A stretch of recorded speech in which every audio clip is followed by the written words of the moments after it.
주님께서 여러분과 함께 마테오가 전한 거룩한 복음입니다.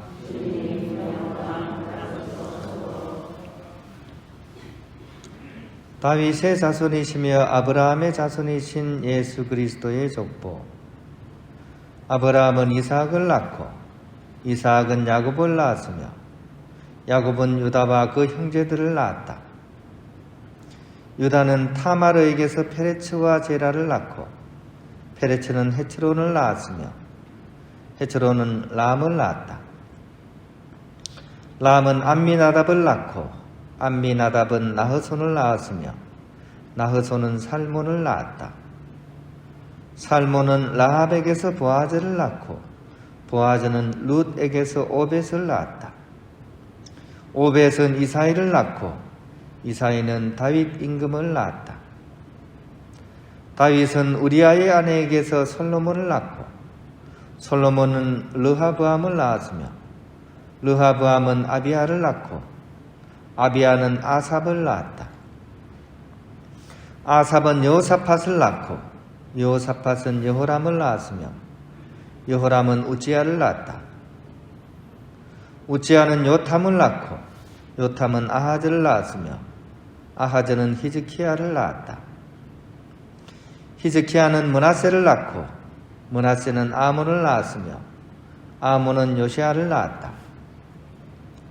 요시야는 바빌론 유배 때 여호야킨과 그 동생들을 낳았다. 바빌론 유배 뒤에 여호야킨은 스알티엘을 낳고 스알티엘은 저룹바벨을 낳았다. 저룹바벨은 아비웃을 낳고 아비웃은 엘야킴을 낳았으며 엘야킴은 아조르를 낳았다. 아조르는 차독을 낳고 차독은 아킴을 낳았으며 아킴은 엘리웃을 낳았다. 엘리웃은 엘아자르를 낳고 엘아자르는 마탄을 낳았으며 마탄은 야곱을 낳았다. 야곱은 마리아의 남편 요셉을 낳았는데 마리아에게서 그리스도라고 불리는 예수님께서 태어나셨다. 그리하여 이 모든 세대의 수는 아브라함부터 다윗까지가 14대이고 다윗부터 바빌론 유배까지가 14대이며 바빌론 유배부터 그리스도까지가 14대이다. 주님의 말씀입니다. 평안을 빕니다. 오늘 복음 말씀 너무 재밌었죠? 안 그래요? 너무 재밌지 않습니까? 저는 이 성경을 보면 구약 성경에 좀 취약됨은 레위기, 민수기, 신명기 같고요. 신약 성경의 제일 허점은 맨 앞부분 마태복음 1장 1절에 이 족보가 나온 것이지 않나 그런 생각이 들어요. 이 정교를 하는 데 있어서는 아주 치명적이죠. 보통 교도소나 이런 데 가면 대한성서공회에서 죄 지은 사람들이 막 회개시켜서 신자 만들려고 책을 막 공짜로 막 나눠줍니다. 그러면 그 사람들이 성경책을 딱 받아가지고 그 유명하다는 성경책 침을 딱 묻혀가지고 첫 장을 딱 펼쳤는데 뭐가 나오죠? 오늘 여러분이 들었던 그 재밌는 이야기. 누가 누구를 낳고 누가 누구를 낳고 누가 누구를 낳고 누가 누구를 낳고 이 죄인들이 모처럼 한번 회개해 보려고 책 펼쳤다가 어떻게 이 뭔 책이야 하면서 이제 집어 던지는 거죠. 이 전화번호부보다 재미없다. 그죠? 전화번호부는 그 전화번호라고 그랬잖아요. 이거는 누가 누굴 낳고 그러니까 큰 맘 먹고 펼쳐봤다가 이 던지게 만드는 그런 의미에서 아주 책 구성상 아주 치명적인 오류를 범한 것이지 않나 이렇게 생각해 볼 수도 있습니다. 그래서 좀 안타깝기도 합니다. 하지만 이것은 제가 생각하기에 하나의 관문이라는 생각이 돼요. 관문. 어딘가 새로운 세계로 들어가기 위한 첫 관문. 제가 이 젊은 시절 때 이 기도 생활에 관심이 많아가지고 이 절에도 막 찾아가고 그랬어요. 거기서 이제 막 참선 프로그램을 막 운영을 하는데 제가 거기 막 지원을 해가지고 갔습니다. 갔는데 스님이 온 사람들을 다 모아놓고 참 처음에 절로 이렇게 들어가기 위해서 뚝뚝 걸어가면서 일주문이라는 곳에 데리고 갔어요. 기둥이 하나만 서 있는 문. 절에 들어가는 제일 처음에 통과하는 문입니다. 여기가 일주문입니다. 여러분들이 이 문을 통과하실 때는 사회에서 무슨 고위지하를 막론하고 그 모든 어떤 뭐를 했더라도 하심하십시오. 어떤 마음요? 하심하십시오. 마음을 어떻게 아래로 내려앉아라. 이 문을 통과하는 순간 밖에서 판사고 검사고 의사고 이런 거 다 소용없고 대통령도 소용없다. 가장 낮은 자가 돼서 이 문을 통과해서 올라가야겠다. 이런 게 관문이죠. 관문. 그죠? 오늘 복음에 나오는 마태오복음 1장 1절에 나오는 이 문구야말로 이 성경 구절이야말로 하나의 관문입니다. 이 관문을 넘어서지 못하는 사람은 하늘나라에 관해서 아무리 알려주어도 못 알아먹기 때문입니다. 이 문을 통과하지 못하면 하늘나라에 아무리 이렇게 상세하게 설명을 해줘도 안 된다 그 얘기입니다. 왜냐하면 오늘 이 복음에서부터 믿음의 밑자가 시작되기 때문입니다. 어떤 글자요? 믿음의 밑자. 이 족보에서 시작됩니다. 이 족보에서. 옛날 사람들한테 족보는 정말 중요한 겁니다. 그죠? 옛날에 막 조선 후기 때 비싼 돈 주고 있는 재산 다 끌어모아가지고 뭐 샀습니까? 많은 사람들이. 족보책 샀습니다. 옛날에는 족보 있는 집이 별로 없었거든요. 그 당시에 양반은 굉장히 프로테이지가 낮았습니다. 대부분의 사람들은 족보가 없었어요. 그래서 사람들이 막 돈을 막 끌어가지고, 그죠? 그 당시에 이제 사회가 좀 바뀌면서 상고금이 좀 일어나면서 돈을 좀 번 사람들이 있어요. 그 사람들이 제일 먼저 했던 게 족보책 사는 거였어요. 그래서 우리 집안이 뼈대 있는 집안이다. 그걸 하기 위해서 족보책을 다 이렇게 샀죠. 위조도 많이 했고. 그래서 요즘은 족보 없는 집이 드물어요. 그죠? 옛날에는 족보 있는 집이 드물었습니다. 근데 그만큼 이 족보라는 게 중요한 거죠. 왜냐하면 생존권과 신분을 정하는 잣대였기 때문이죠.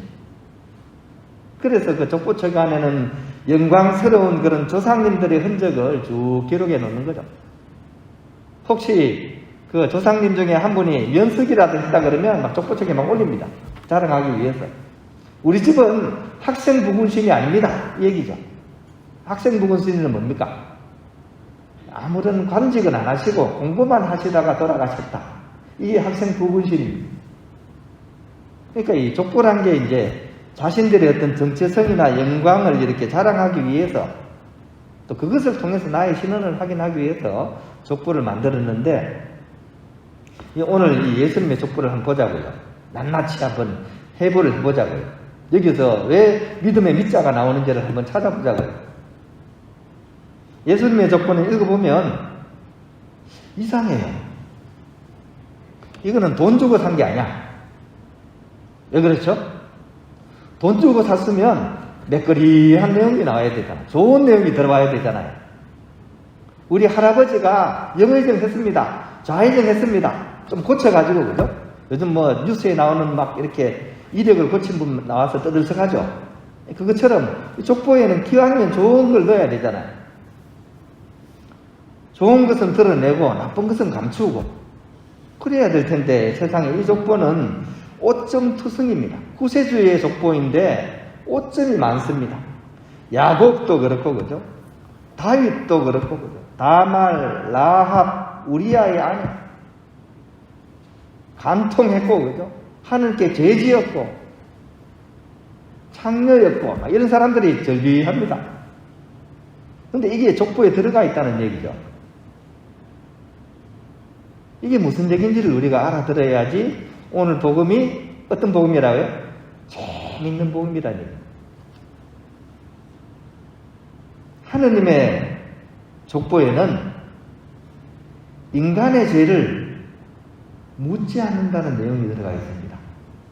하느님은 인간의 죄를 그것도 과거의 죄를 묻지 않습니다. 오로지 참된 믿음을 물을 뿐이라는 거죠. 오로지 참된 믿음을 묻는다.